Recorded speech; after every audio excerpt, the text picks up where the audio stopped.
할렐루야. 주님의 은혜와 평안이 여러분과 또 여러분의 가정 가운데 함께 하시기를 기원합니다. 다음 세대를 위해서 훌륭하게 목회하시는 나눔교회의 조영민 목사님이 계십니다. 개척교회 목사님으로 개척교회 목사님의 아들로 자라셨고 또 목회자가 되신 이후에 여러 교회에서 다음 세대를 위해서 참 많이 목회하신 후에 나눔교회에 부임하셨습니다. 그러면서 정말 다음 세대를 위해서 크게 헌신하시는데, 이 조용민 목사님께서 다음 세대를 위해서 크게 헌신하신 이유가 자신의 가정이 믿음의 가문이기 때문에, 혹은 자신의 자녀가 정말 믿음으로 훌륭하게 자랐기 때문에, 그러한 성공 사례가 있었기 때문이 아니었습니다. 조용민 목사님의 가정을 보면은 사춘기 자녀들로 말미암아 심각한 고민 가운데 빠진 것을 보게 됩니다. 문 밖으로 한 발자국도 나오지 않는 방황하는 자녀 때문에 조영민 목사님께서는 어떻게 하면 이러한 자녀에게 믿음을 심어줄까, 또 이 자녀에게 믿음으로 말미암아, 하나님으로 말미암아 다시 일어나게 할 수 있을까, 어떻게 하면 저 문 밖을 다시 나가게 할 수 있을까 고민하고 기도하고 묵상하시면서 다음 세대를 위해 헌신하신 목사님이십니다. 그러면서 책을 하나 쓰셨는데, 책의 제목이 헤리티지, 유산이라는 뜻의 헤리티지라는 책을 쓰셨습니다. 책을 보면은 어른인 우리, 부모인 우리가 다음 세대를 위해서 남겨질 유산이라는 것이 거창한 것이 아니었습니다. 그러한 유산의 내용이 무엇인가 보았더니 바로 나 자신을 다음 세대를 위해 거름으로 내어주어야 한다라고 책에서 말하고 있습니다. 우리 부모 세대가 자녀에게 결과를 얻으려고 하는 것이 아니라 다음 세대가, 정말 다음 세대가 다음 세상 속에서 꽃 피울 수 있도록 부모 세대가 밑거름이 되어 주어야 한다라고 책에서 말합니다. 다음 세대를 바라보면 풍요 속에 자라갑니다. 많은 편리 속에 살아갑니다. 하지만은 우리 어른 세대보다 더 힘들게 살아갈지도 모른다라고 말합니다. 왜냐하면은 그들은 지금 배고픈 시대를 살아가고 있지 않지만은 영적으로 갈급하고 빈곤하고 궁핍한 시대에 살아가기 때문입니다. 전쟁을 경험하지 않았습니다. 격동의 시대를 경험하지 않았습니다. 그들은 어둠의 시대를 경험하지 않았지만은 영적으로 굉장히 어두운 시대를 살아갈 그러한 다음 세대입니다. 그렇기에 그러한 다음 세대가 이러한 어둡고 또 이러한 불안한 세상 가운데서 믿음으로 온전히 서기란 어렵다라고 말합니다. 그래서 부모인 우리, 어른인 우리가 다음 세대를 위해서 준비해야 한다라고 책에서 말합니다. 그 준비할 내용을 자세히 봤더니 어떤 거냐면은 우리 부모가, 우리 어른 세대가 만났던 하나님, 우리 어른 세대가 만났던 하나님의 그 은혜를 이제 우리 다음 세대들에게 유산으로 남겨주어야 된다라고 말합니다. 우리는 어떠한 은혜를 받았습니까? 우리는 어떠한 하나님을 만났습니까? 우리가 넘어지고 또 우리가 무너지고 우리가 정말 실패했어도 다시 일으켜 세워주시고 다시 힘주시는 하나님의 은혜를 우리는 경험했습니다. 우리는 이 세상 가운데 믿을 수 없고 또 나를 믿어주지 않는 이런 세상 가운데 끝까지 나를 믿어주고 끝까지 신실하신, 믿을 수 있는 하나님의 모습으로 우리는 이 세상 가운데 담대히 살아갈 수가 있었습니다. 이러한 믿음의 모습을 우리 다음 세대에게 유산으로, 우리 다음 세대가 이 믿음 가운데 살아갈 수 있도록 밑거름이 우리가 되어 주어야 된다라고 말합니다. 그러면서 우리 부모가 해야 될 것이, 우리 자녀들에게 말씀을 들려주기도 해야 되지만은 우리 부모가 그 말씀대로, 그 가르침대로 실천하며 살아가야 되고, 우리가 힘들게 살아갈지라도, 우리가 어려운 가운데 있을지라도, 우리가 세상 가운데 정말 많은 소란을 볼지라도 믿음을 붙잡고 살아가는 그 모습을 우리가 다음 세대에게 물려주고 나타내줘야 된다라고 말합니다. 사랑하는 성도 여러분, 여러분은 지금 자녀에게 어떠한 유산을 남겨주려고 하고 계십니까? 그리고 여러분은 다음 세대에게 무엇을 남겨주시려고 지금 준비하고 계십니까? 성경을 보면은 다음 세대를 위해 준비하는 여러 인물들이 나옵니다. 그 중에서 대표적으로 모세와 우리가 다윗을 볼 수 있을 것 같습니다. 이 두 사람에게는 굉장히 유사점이 많이 있습니다. 두 사람 다 지도자로서 굉장히 높은 위치까지 올라갔는데 두 사람 다 하나님을 향한 정말 간절한 꿈을 가지고 있었습니다. 모세는 40년이라는 그 광야의 시간을 다 마치고 약속의 땅에 들어가려는 꿈을 꾸고 있었습니다. 다윗은 정말 광야와 같은 오랜 시간을 보내면서 정말 전쟁과 또 도망자의 신사를 다 마치고 나서 이제 그가 모든 것이 다 안정화되었을 때에 하나님의 성전을 짓고자 하는 그는 꿈을 가지고 있었습니다.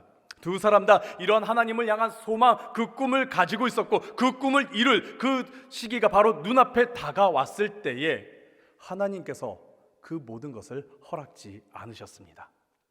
모세는 바로 눈앞에 약속의 땅이 있었습니다. 이제 요단강만 건너가면 약속의 땅에 들어갈 수 있었음에도 불구하고 하나님께서 그것을 허락하지 않으셨습니다.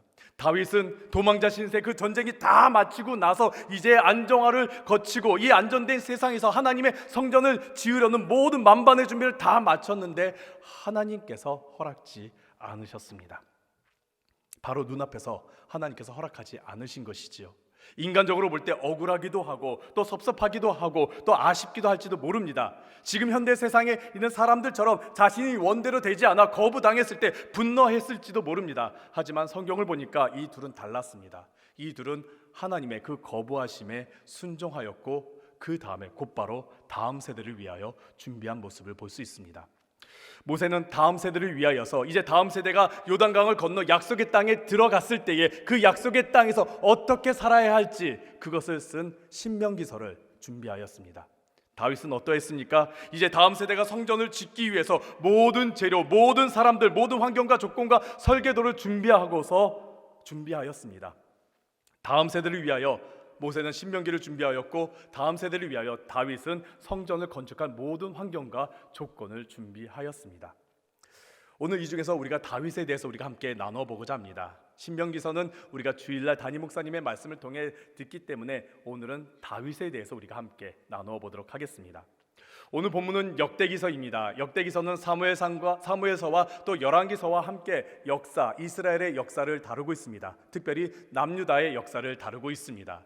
역대상의 초반부에 보면은 아담으로부터 시작하여서 쭉 족보에 대한 이야기가 나옵니다. 그리고서 다윗에 이르게 되고 다윗이 왕이 오른 후에 안정화가 되는 그런 이야기가 펼쳐지고 22장부터 성전 건축의 준비에 대한 말씀이 쭉 이어지게 됩니다. 그렇게 성전 건축에 대한 준비의 이야기가 쭉 이어지면서 28장에 이르러 다윗은 사람들을 불러 모읍니다. 자신과 같은 어른 세대와 또 다음 세대를 다 불러 모으고서 하나님의 말씀을 전하는 장면이 바로 오늘 본문에 있는 내용입니다. 다음 세대에게는 성전 건축이라는 사명을 그가 주고 부모 세대에게는 이 다음 세대를 위해 준비해 주어야 될 것, 신앙의 유산을 물려주어야 될 것에 대한 내용을 하나님께서 주신 그 말씀의 내용을 전하고 있습니다. 그 내용을 보니까 6절에서는 하나님께서 우리 다음 세대들, 우리 자녀들의 아버지가 되어주시겠다라는 그 말씀을 전해주시고 7절에서는 우리가 다음 세대에게 말씀을 지켜 행할 수 있는 신앙의 유산을 남기라라는 말씀을 전해주십니다. 오늘 이 부분에 대해서 함께 나누어 보도록 하겠습니다. 첫 번째입니다. 우리가 남겨야 할 믿음의 유산은 하나님이 다음 세대의 아버지가 되신다라는 신앙의 유산입니다. 우리 함께 6절에 있는 말씀 함께 읽도록 하겠습니다. 내게 이르시기를 내 아들 솔로몬 그가 내 성전을 건축하고 내 여러 뜰을 만들리니 이는 내가 그를 택하여 내 아들로 삼고 나는 그의 아버지가 될 것임이니라. 나는 그의 아버지가 될 것임이니라. 이것은 우리의 자녀들이 우리의 다음 세대들의 아버지가 하나님이 되어주신다라는 말씀을 나타내고 있습니다. 동서고금을 막론하고 아버지는 한 가정의 책임자요, 보호자요, 지도자요, 또 공급자의 역할을 하는 중요한 역할을 가지고 있습니다.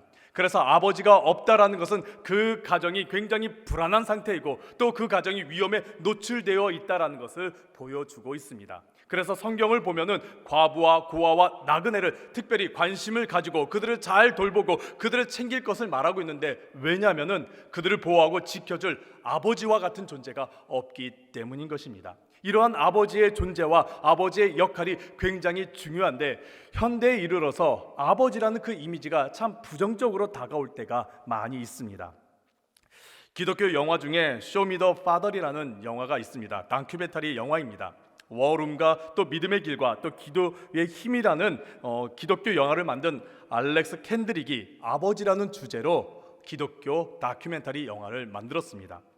영화를 보면은 다양한 아버지의 모습들이 계속 이어져 나옵니다. 긍정적인 아버지의 모습도 나오는 반면에 굉장히 부정적인 아버지의 모습도 나옵니다. 자녀를 버리고 또 자녀를 떠나면서 자녀를 저주하다시피 욕하는 그러한 아버지의 모습도 굉장히 많이 나옵니다. 그러면서 영화에서는 아버지를 향해 이렇게 말합니다. 누구에게나 자신만의 아버지의 이야기가 있습니다. 긍정적인 것이든 고통스러운 것이든 아버지와의 관계는 우리의 정체성과 삶의 방향에 깊은 영향을 주게 됩니다라고요. 아버지는 자녀의 정체성을 형성하는데 핵심이 되는 인물이다라고 말합니다. 그래서 아버지가 깨지고 아버지가 무너지면 자녀들도 이어서 깨지고 무너질 수 있다라는 것이지요. 그러면서 좋은 아버지를 통해서 선한 영향력을 받는 자녀의 모습을 보여주고, 또 이어서 부정적인 아버지를 통해서 악한 영향력을 받는데 그 영향력에서 벗어나려고 몸부림치는 자녀들의 모습을 보여줍니다. 하지만 영화는 그 육신의 아버지로 받은 영향력으로 끝나는 것이 아니라, 영화는 긍정적이든 부정적이든 육신의 아버지를 넘어서 하나님을 아버지로 만나 변화되는 이야기로 이어져 갑니다. 좋은 아버지를 만난 자녀, 그 좋은 아버지를 만난 자녀는 아버지로부터 하나님이 나의 아버지 되신다라는 그 축복을 받게 되는 장면이 나옵니다. 육신의 아버지가 자녀에게 축복하는데 그 축복의 내용이 이제 하나님이 너의 아버지가 되신다라는 그 축복의 내용으로 자녀가 하나님이 나의 아버지가 되신다는 그 믿음의 유산을 이어받는 장면이 나옵니다. 더불어서 부정적인 아버지를 만나 몸부림치는 자녀는 그 과정 가운데, 그 힘든 과정 가운데 하나님이 자신의 아버지가 되심을 발견하면서 삶이 변화되는 그런 이야기를 나타내고 있습니다. 그러면서 영화는 하나님이 우리의 참된 아버지가 되신다라는 메시지와 함께 그 참된 아버지의 모습은 바로 예수 그리스도를 통해서 우리가 알게 되고 바라볼 수 있게 된다라고 말합니다. 그렇게 아버지가 나의 하나님이 되신다라는 그 아버지의 형상이 회복되면서 우리의 정체성과 우리의 삶의 방향과 인생이 변화되고 회복된다라고 영화에서 말하고 있습니다. 우리 부모 세대, 우리 어른 세대는 이런 하나님이 나의 아버지가 되신다라는 그 은혜를 받고 그 믿음을 가지고 살아왔습니다. 하나님이 나의 아버지가 되어주시면서 나를 강력하게 보호하여 주시고 나를 지켜주시고 나를 인도해 주심을 우리는 경험했습니다. 그런 은혜를 경험했습니다. 또 내가 힘들 때 위로자가 되어주시고 또 나의 격려자가 되어주시며 때때로는 신실한 선생님, 나의 친구가 되어주시는 신실한 아버지를 우리는 경험했습니다. 그래서 그러한 경험으로 그 은혜와 그 사랑으로 우리는 이 어둡고 힘든 세상을 이겨나갈 수 있고 담대히 나아갈 수 있었던 것이죠. 이 믿음과 이 신앙을 우리가 다음 세대에게 우리가 물려주어야 한다라는 것입니다. 우리가 다음 세대에게 정말 좋은 것들을 많이 베풀지만은 정말 중요한 것은 하나님이 너의 아버지가 된다라는, 다음 세대의 아버지가 된다라는 그 믿음을, 그 신앙을 우리가 물려주어야 한다라는 겁니다. 그래야지만이 이 어둡고 이 험난한 세상 가운데 우리의 자녀들이 믿음으로 하나님이 나의 아버지가 되신다라는 그 믿음으로 담대히 나아갈 수 있다라는 것이죠. 이 신앙의 유산을 물려주는 여러분들 되시기를 간절히 바랍니다. 우리 자녀들에게 많은 것들을 베풀어 주는 것, 그것도 중요하지요. 근데 이제 우리가 받았던 그 하나님, 그 하나님의 은혜, 그 하나님의 사랑, 아버지의 그 은혜와 사랑을 우리의 자녀들에게도 물려주시고 또 보여주시기를 간절히 바랍니다. 두 번째입니다. 우리가 남겨야 할 믿음의 유산은 하나님의 말씀을 지켜 행하는 삶의 모습을 우리가 나타내야 합니다. 우리 함께 7절에 있는 말씀 함께 읽도록 하겠습니다. 그가 만일 나의 계명과 법도를 힘써 준행하기를 오늘과 같이 하면 내가 그의 나라를 영원히 견고하게 하리라 하셨느니라. 나의 계명과 법도를 힘써 준행하라. 나의 계명과 법도를 힘써 준행하라. 이 준행하라라는 말, 지켜 행하라는 뜻과도 똑같습니다. 즉 말씀을 지켜 행하는 그 모습을 우리가 자녀들에게 또 우리가 다음 세대들에게 나타낼 때에 우리의 다음 세대들이 그 믿음의 본을, 그 믿음의 모범을 따라 살아갈 수가 있습니다. 본받아 살아갈 수가 있습니다. 중국 고전 역사서 중에서 후한서가 있는데 그 안에 사람들에게 모범을 보여야 한다라는 의미로서 다음과 같이 이런 말을 했습니다. 몸으로 가르치니 따르고 말로 가르치니 따지더라. 몸으로 가르치니 따르고 말로 가르쳤더니 따지고 들더라 라고 말하는 겁니다. 이는 잔소리보다 체벌이 더 낫다는 그런 뜻이 아니라 지도자나 혹은 부모로서 우리가 자녀에게 직접 행동으로 보여주는 것이 말로 가르치는 것보다 더 낫다라는 의미를 가지고 있습니다. 삶의 모범을 보이지 않으면서 잔소리만 하면 자녀들이 어떻습니까? 다음 세대들이 어떻습니까? 거부감을 가지고 반항하기 일쑤입니다. 그렇기에 우리가 모범을 보이면서 자녀들에게 말씀을 가르치고 또 말씀을 나타내야 한다는 것이죠. 그저 말로만 말씀을 가르치면은 자녀들은 그의 마음 가운데, 그의 인생 가운데 그 말씀을 새기지 못합니다. 우리가 모범을 보여야지만이, 우리가 그 말씀을 실천하고 그 말씀대로 살아가는 그 모범을 보여야지만이 자녀들이 우리가 말씀을 가르칠 때, 다음 세대들에게 말씀을 가르칠 때에 그들의 마음에 말씀을 새기게 될 수 있습니다. 그래서 영국의 목회자 마틴 로이드 존스는 자녀 양육에 대해서 한 가지 책을 썼는데 그 제목이 바로 가족이라는 책을 썼습니다. 내용을 보면 하나님의 방법으로 자녀를 일으키라라는 그런 내용을 가지고 있는데, 책에서 자녀 양육에 있어서 부모의 역할은 하나님과 올바른 관계를 맺게 해주는 것임을 말하고 있습니다. 그래서 하나님과 올바른 관계를 맺게 해주기 위하여 자녀를 양육하는 것이고, 자녀를 보살피는 것이고, 또 준비시키는 것이라고 말합니다. 그러면서 7가지 주의 교훈과 훈계로 자녀를 양육하는 7가지 방법을 제시하는데, 첫 번째가 행동으로 본을 보이라, 두 번째가 기독교적 관점으로 대화하라, 세 번째가 자녀의 질문에 대답할 준비를 하라. 즉 자녀가 신앙적인 질문할 때 하나님이 왜 있습니까? 하나님을 왜 믿어야 합니까? 하나님을 왜 따라야 합니까? 그러한 질문에 대답할 신앙의 고백이 있어야 된다고 말합니다. 그리고 좋은 책을 추천해 줘야 되고, 감사와 축복 기도를 매일 하라라고 말하고, 또 6번째로 가정 예배를 꾸준히 드리라라고 말하고, 7번째로 신앙생활의 매력을 알게 하라라고 말하고 있습니다. 이렇게 자녀를 양육하라라고 마틴 로이드 존스는 말하고 있습니다. 기독교 자녀 양육을 보면은 뭔가 대단한 것을 이루라라고 말하고 있지 않습니다. 그 자녀 양육 속의 많은 책들을 보면은 훌륭한 인물을 바로 만들어내야 된다라고 그 전략을 말하고 있지 않습니다. 이루시는 분은 하나님이시기 때문에, 결실은 하나님이 맺는 거기 때문에 우리가 해야 될 것, 어른인 우리가 또 부모인 우리가 해야 될 것은 그저 자녀가 믿음 안에서 잘 자랄 수 있도록 우리가 토양을 만들어야 한다라는 겁니다. 그 토양이 바로 우리 어른 세대가, 우리 부모가 믿음의 본을 보이는 것, 삶의 예배자의 모습을 보이는 것, 주님과 동행하며 삶 가운데 주님의 모습을 나타내는 것, 이를 말하고 있습니다. 이것을 우리가 다음 세대를 위해 준비해야 한다라는 겁니다.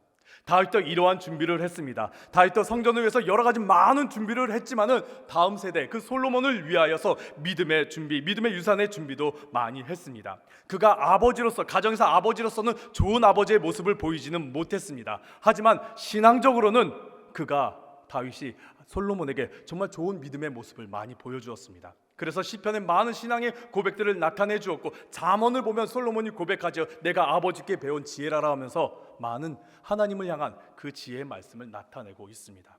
그러면서 오늘 본문에서는 9절에 다윗이 이렇게 말하고 있습니다. 우리 함께 9절에 있는 말씀 함께 읽겠습니다. 내 아들 솔로몬아, 너는 내 아버지의 하나님을 알고 온전한 마음과 깊은 뜻으로 섬길지어다. 여호와께서는 모든 마음을 감찰하사 모든 의도를 아시나니 내가 만일 그를 찾으면 만날 것이요 만일 내가 그를 버리면 그가 너를 영원히 버리시리라. 다윗은 단지 성전 건축을 위하여서 재료만 준비한 것이 아니라 그는 이 믿음의 유산을 남기기 위하여 신앙적인 말씀과 또 신앙의 모범을 보이면서 그가 솔로몬에게 많은 영적인 자산을 물려주었습니다. 우리도 다음 세대에게 이러한 신앙의 유산을 남겨주어야 합니다. 우리가 다음 세대들에게 투자하면서 거기서 뭔가 결실을 얻으려고 하는 것이 아니라 우리는 이제 다음 세대를 위해서 귀한 유산을 물려줄 수 있는, 그들이 신앙으로 바르게 자랄 수 있는 그 밑거름이 되는 그 신앙의 유산을 우리가 물려주어야 할 것입니다. 가정사역을 또 많이 하시고 또 자녀 양육에 대해서, 신앙적 자녀 양육에 대해서 많은 강연을 하시는 이기복 교수님이 계십니다. 이기복 교수님께서는 가정 안에서 정말 말씀대로 살아가려고, 정말 자신이 가르치고 있는, 강연하고 있는 그 내용대로 가정 안에서 실천하려고 정말 많은 노력을 하시는 분입니다. 이분에게 자녀가 있는데 딸 한 명이 있었는데 중학교 시절의 이야기입니다. 중학교 시절에 딸이 성적표를 가지고 왔는데 그 성적이 형편없더랍니다. 이기복 교수님은 이대를 나오시며 정말 엘리트시거든요. 그래서 자녀에 대한 기대치도 꽤 높거든요. 그런데 딸이 성적이 형편이 없자 실망이 되었지만은 그동안 자신이 선포한 내용들도 있고 또 믿음의 고백들도 있기 때문에 그 딸을 꼭 껴안아 주면서 이렇게 말했답니다. 난 널 성적과 상관없이 사랑한단다. 그 말에 딸이 적지 않게 당황을 했다랍니다. 이후에 또 시험을 보고 성적표를 들고 왔는데 또 떨어졌다랍니다.